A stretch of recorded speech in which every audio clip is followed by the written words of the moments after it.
മലപ്പുറത്തെക്കുറിച്ചുള്ള വിവാദ പരാമർശം ഉൾപ്പെടുത്തിയത് PR ഏജൻസി പറഞ്ഞത് പ്രകാരമാണെന്ന ദ ഹിന്ദുവിന്റെ വെളിപ്പെടുത്തലിൽ വന്ന് മണിക്കൂറുകൾ പിന്നിട്ടിട്ടും മൗനം തുടർന്ന മുഖ്യമന്ത്രിയുടെ ഓഫീസ്. ആരെങ്കിലും പറഞ്ഞിട്ടാണോ വിവാദ പരാമർശം ഉൾപ്പെടുത്തിയത് എന്ന കാര്യത്തിൽ മുഖ്യമന്ത്രിയുടെ ഓഫീസ് വ്യക്തത വരുത്തിയിട്ടില്ല. PR ഏജൻസിക്കെതിരെ നിയമ നടപടി സ്വീകരിക്കുമോ എന്ന ചോദ്യത്തിൽ മന്ത്രിമാരും ഒഴിഞ്ഞുമാറി. കേരളത്തിലാകെ രാഷ്ട്രീയ കോലാഹലം സൃഷ്ടിച്ച മലപ്പുറവുമായി ബന്ധപ്പെട്ട പരാമർശം അഭിമുഖത്തിൽ ഉൾപ്പെടുത്തിയത് PR ഏജൻസി പറഞ്ഞിട്ടാണെന്നായിരുന്നു ദ ഹിന്ദു ദിനപത്രം വെളിപ്പെടുത്തിയത്. വിവാദം കൊഴുത്തെങ്കിലും മുഖ്യമന്ത്രിയുടെ ഓഫീസ് ഇക്കാര്യത്തിൽ മൗനം തുടരുകയാണ്.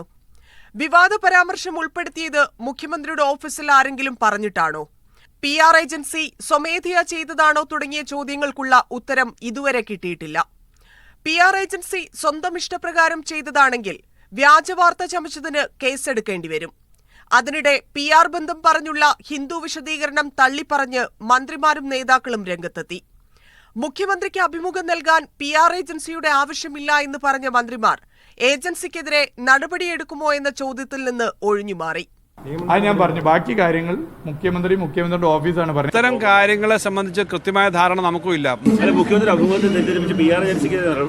അത് മുഖ്യമന്ത്രി ഞാനല്ലല്ലോ. PR ഏജൻസി എന്നാൽ രാജ്യദ്രോഹ പ്രവർത്തനമല്ലെന്നായിരുന്നു CPM PB അംഗം A വിജയരാഘവന്റെ പ്രതികരണം. PR ഏജൻസി രാജ്യദ്രോഹ പ്രവർത്തനത്തിന് ആൾക്കാരാണോ? പിന്നെ രാജ്യത്ത് നിന്ന് വന്ന് നമ്മളെ രാജ്യത്തിന്റെ രഹസ്യം തുറക്കുന്നതാണോ? അല്ലല്ലോ. അതുകൊണ്ട് അത് വേറെ കാര്യം. ദ ഹിന്ദുവുമായുള്ള മുഖ്യമന്ത്രിയുടെ അഭിമുഖത്തിൽ PR കമ്പനിയുടെ സാന്നിധ്യത്തെക്കുറിച്ച് ഒന്നും പറയാതെയാണ് പാർട്ടി മുഖപത്രം ദേശാഭിമാനിയുടെ വാർത്ത. മീഡിയ 1 തിരുവനന്തപുരം.